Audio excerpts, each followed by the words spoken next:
Hey everybody, and welcome back to Doom 2 Project Brutality. I am your host, Willie B. Coyote, and in the last video, I ranted about how the red pill sphere is packed to the brim with enough grifters to make Tim Pool and Hassan Piker blush. As always, let's get the self-promotion done right out of the gate. Be sure to leave a like, comment, and subscribe to the channel. It helps me grow and hopefully get paid as well. So without any further ado, let's get into it. Let's see, I believe I left off here in map 17, the tenements, last time around. Okay, here we go. Just let my guys clear the area out here real quick.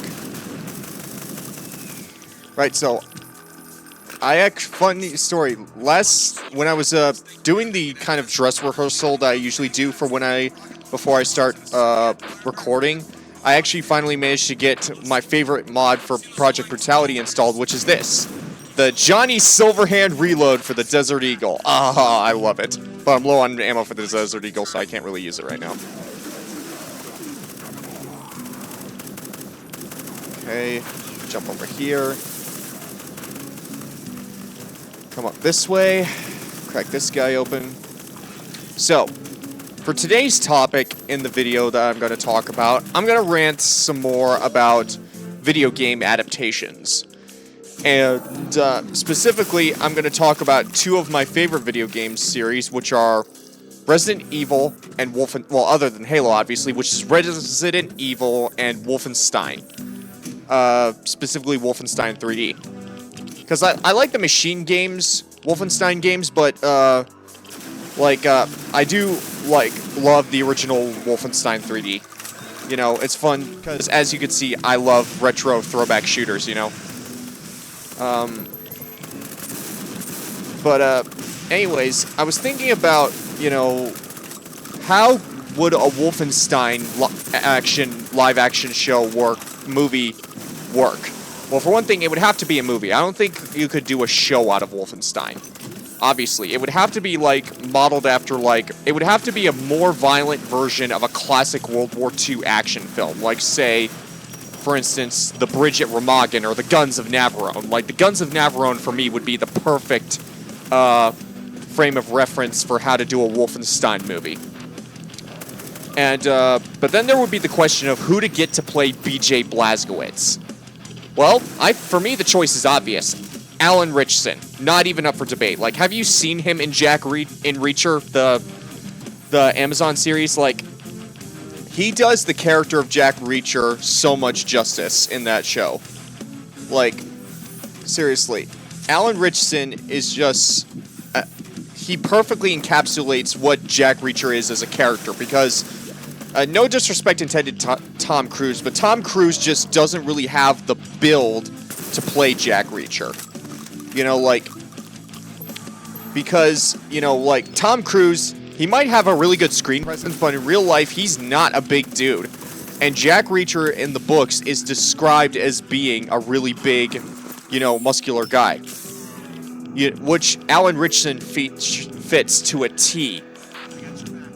By the way, before I continue, here's another new Project Brutality weapon. It's the Demon Tech Rifle. It's got 3 different fire modes, which is the Inferno fire mode, which is basically fire damage, and then it's got an acid fire mode. It's a cool demon weapon, Anyways, as I was saying, a Wolfenstein movie would have to have all the classic hallmarks of the Wolfenstein series, that being, classic action, World War II action with supernatural elements to it, because, the whole thing, some works of fiction will delve into the fact that, back during the Second World War, Hitler had a real major obsession with the occult. He was obsessed with the occult. And he actively had scientists researching into the possibility of making literally a zombie army, which is what id Software used as the basis for their take on Wolfenstein. Because Wolfenstein wasn't originally created by id Software. It was created by a different company, but that company went belly up, and then id Software got themselves the license for Wolfenstein after that company went belly up. And they were able to make Wolfenstein 3D. And Wolfenstein 3D came out, and it was good, and it was very innovative. And then they took everything that was great about Wolfenstein 3D and improved on it and used that to make Doom. And then they took everything that was great about Doom and used that to make and improved upon it and used it to make Quake, and so on. But going back to Wolfenstein, like, a Wolfenstein movie would need to be like the Guns of Navarone, with an occult twist to it, basically. And you take that concept and stick in Alan Ritchson as B.J. Blazkowicz, and you're there. That's your movie. That's your Wolfenstein movie. Like, it couldn't be more perfect, even if you tried. Now the only thing we got to do is get some madman to make a Wolfenstein movie with Alan Ritchson.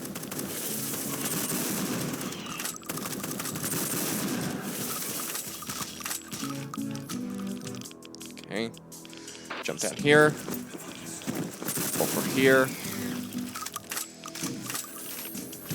I was also thinking about how to do a good Doom movie after rewatching the Carl Urban, Dwayne Johnson Doom movie from 2005. And I think from a story standpoint, because the 2005 Doom film did most of its cherry picking from Doom 3, which I don't think is the best decision, because Doom 3 wasn't a bad game by any stretch of the imagination, but it was just such a radical departure from what Doom was until that point that it just doesn't really work as an adaptation of the franchise.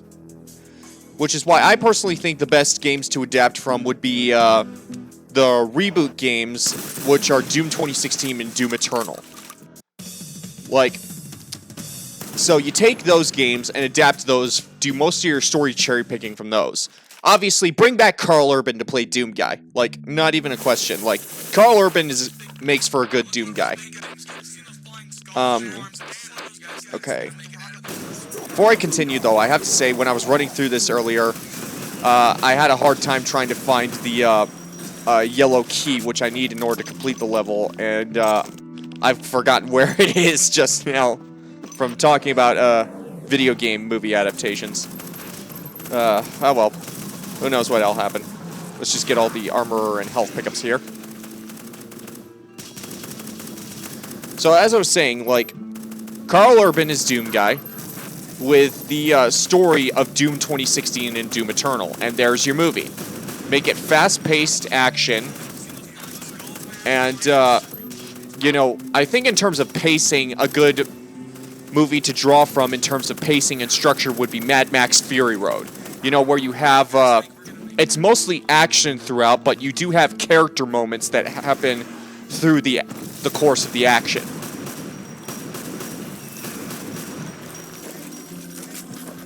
Love the Johnny Silverhand reload. That never gets old.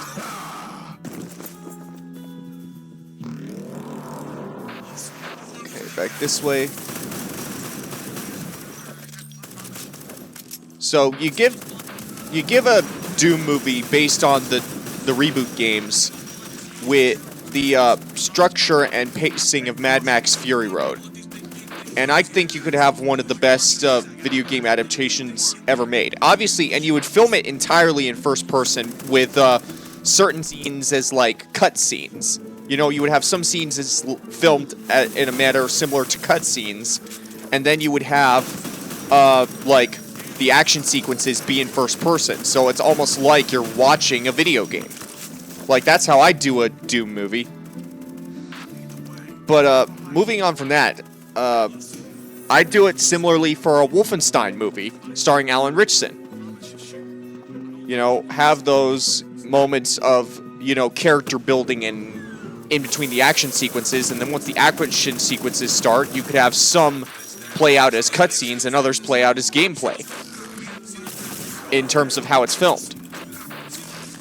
But moving on from that, there's another series I would really love to see a film adaptation of that has not been done well in the past, which is Resident Evil. Hands down, the best way to do a Resident Evil movie, in my opinion, and this is not even up for debate. I'm sorry, this is not even up for debate. You would have to make it George Romero style.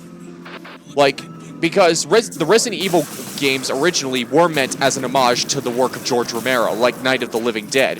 That's what the first Resident Evil movie was. It was Night of the Living Dead as a video game.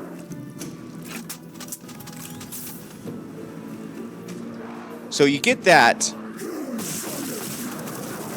as the main basis from which to draw from, in terms of story, in terms of plot structure, in terms of horror. You know, like Evil Dead and Night of the Living Dead are your main influences. But then the question is for the casting, because what do you do for casting? Like, the casting in the W.S. Anderson Resident Evil movies was okay. Like, it was alright, but it wasn't the best. Like, so for instance, I've actually picked out 2 perfect cast members for a Resident Evil movie in my head right now. Stephen Ford as Chris Redfield. Now, if you don't know who Stephen Ford is, he's best known for playing the title character in Kamen Rider Dragon Knight, which was the American adaptation of the Kamen Rider series. And then for he was also in a couple, in like 1 or 2 seasons of Teen Wolf, I think, as well. He was in Teen Wolf as well. And here's the key. Last time I ran through it, I never thought to look back there. I'm dumb. But anyways, so he was in Teen Wolf, he was in Kamen Rider, and he's also a giant video game nerd. So couple that with the fact that he does look like a younger version of Chris Redfield, I think he would be perfect as Chris Redfield. And this would be, in my Resident Evil movie, I would be drawing most of my influence from the work of George Romero, The Evil Dead, and of course, I would be trying to follow the story of the games as closely as possible. I would basically just go for a condensed version of the first game. God, Marines, will you shut up? Okay, that's one thing I don't like about having these Marines following me around, is the constant radio chatter all the time. Anyways, as I was saying, so he does look like Chris Redfield, and he's also a big video game nerd, so he likes Resident Evil, so I think he would be perfect for it. I've even asked him about it on Instagram, and I do believe his reply was, "God damn," you know? Like, he could definitely do it, though. He could pull it off. Now, my second choice for casting in my own Resident Evil movie would be, hands down, not even up for debate, Dylan Sprouse as Leon S. Kennedy. He's perfect for it, because he does look like Leon. He does look like Leon. A lot like Leon. He's perfect for it. He was born to play Leon. Like, he's got the face, he's got the hair. Like, he'd be perfect. He'd be absolutely perfect. Trigger, get your nose away from my chicken wings. Please. Thank you. For those who don't know, Trigger is the name of my dog. He was just sniffing my chicken wings there for a second. So Stephen Ford as Chris Redfield, and Dylan Sprouse as Leon. Like, not even up for question. Now, where it gets kind of tricky for me is who to get to be Jill Valentine and Claire Redfield. That's where it gets tricky for me. Like, because I can't really think of anybody who looks the part. I could probably find somebody out there somewhere, but I'm not sure. You know, and of course, I'd also have to find someone to play Ada as well.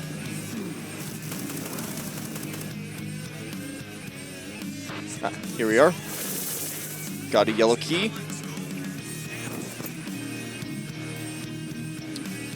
So a live-action Resident Evil movie should follow the plot of the first game, because the problem with the Welcome to Raccoon City movie that they made was the fact that they made the crucial mistake of trying to condense the first 2 games into one movie. Not only that, but they also had, the casting was way off in that movie. Like, the guy they had playing as Leon, he was okay, but I think he would have been a much better pick for Carlos. he would have been a much better Carlos than Leon.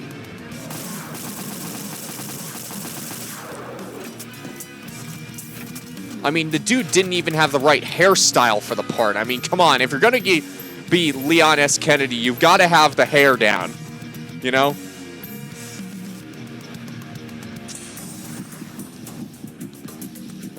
Let's see. I'm going to jump down here, grab all of these.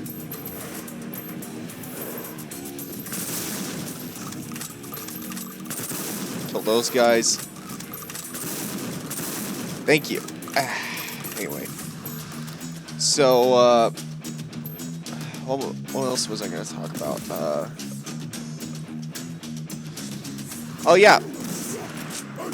Speaking of adaptations, there was a recent interview with Deadline that the showrunner for the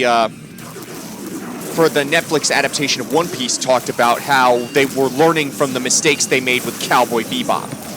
And one of the things they learned about was a novel concept that he talked about, a really novel concept, believe it or not, of how the fans of the original are going to expect you to follow the source material. Jeez. I wonder who could have told him that when he was making Cowboy Bebop. But anyways, I'm not sure if it was the actual showrunner who said it, but it was someone who was working on it. It was one of the producers.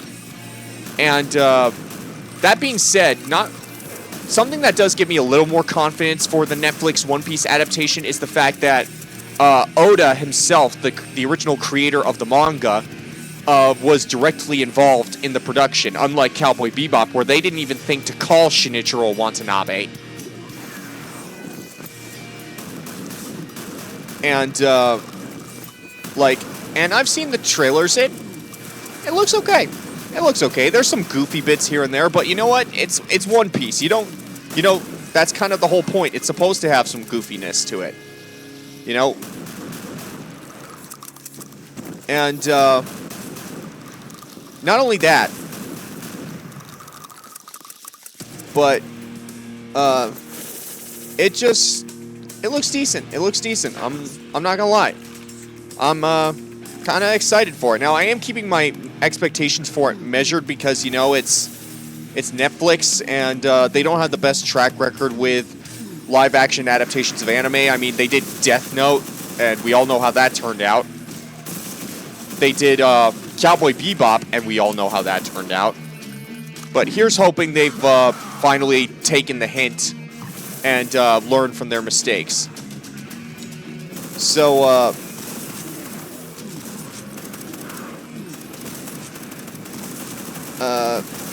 I was also thinking about what live-action anime adaptations have there been that have been good, because that's also been a bit of a curse that's been there with anime as with video games, Like, live-action anime adaptations, generally speaking, haven't been particularly great. And, even when the Japanese do it, it's never been particularly great. Like, hands down, the best live-action anime adaptation I've ever seen is, without question, the Wachowski Speed Racer film. And the thing that was great about that movie is the fact that the Wachowskis knew they weren't supposed to, make the second coming of Citizen Kane, so they didn't even try. They made a really kind of self-aware, hey, we're making a live-action anime. It's a laugh. Let's have some fun with it. And that's what they did. And it turned out great. Go away, invisible pinky demons. Thank you. So, the best live-action anime adaptation, hands down, without even a second thought, is the Wachowski Speed Racer movie. The best Japanese live-action anime adaptation is Gintama. The Gintama live-action was great, because, again, they took a similar approach to the Wachowskis when they did Speed Racer, and they had a really self-aware approach to it. They didn't take themselves very seriously, because, they're not supposed to. Alright. Let's see how well this level goes. Gonna need the BFG 9000 for this one, because it's a cyber demon and a spider demon. Kill that guy with the BFG. Kill this guy with the BFG. Die! Die! Die! Boom shakalaka. Bada bing, bada boom, bada bam. And up we go. And allow me to take a second to stop talking about anime to introduce you to another new weapon mod I have installed, which is the Spider Mastermind's chain gun. Now, all these add-on weapons I have for Project Brutality aren't included within the main mod itself. They are add-ons from the Brutal Repository website. And the Spider Mastermind chain gun is one such weapon. It uses a combination of rockets as well as plasma rifle ammo for its ammunition. And it's just really, really fun gun to use. It's kind of overpowered, but you know, like, it's balanced out by the fact that it chews through the ammo of 2 weapon types that you have. It chews through 2 weapon types at once, and the recoil on it is kind of ridiculous.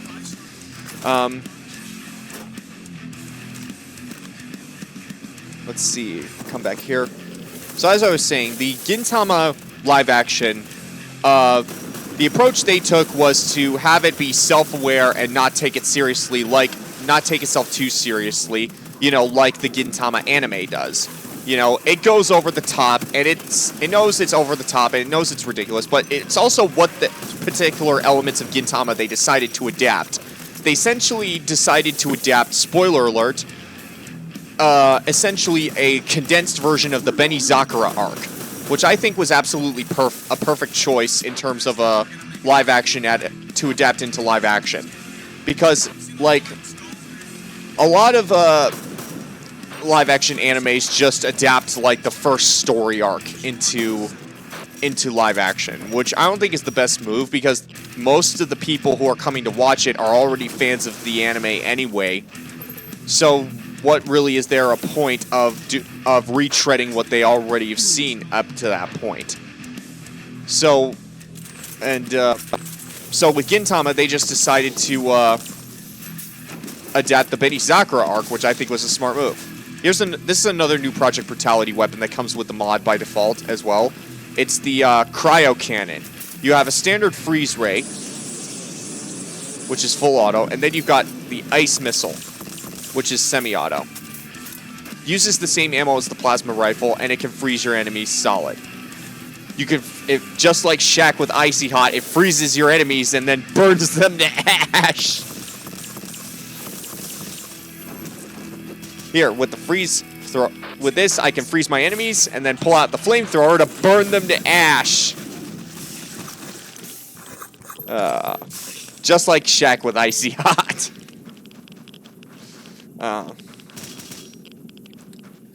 But anyways, like, there's a lot of adaptations that get done very wrong, and more often than not, the way to make them is just so obvious that no one ever thinks to do it that way. And, you are at the corrupt heart of the city, surrounded by the corpses of your enemies.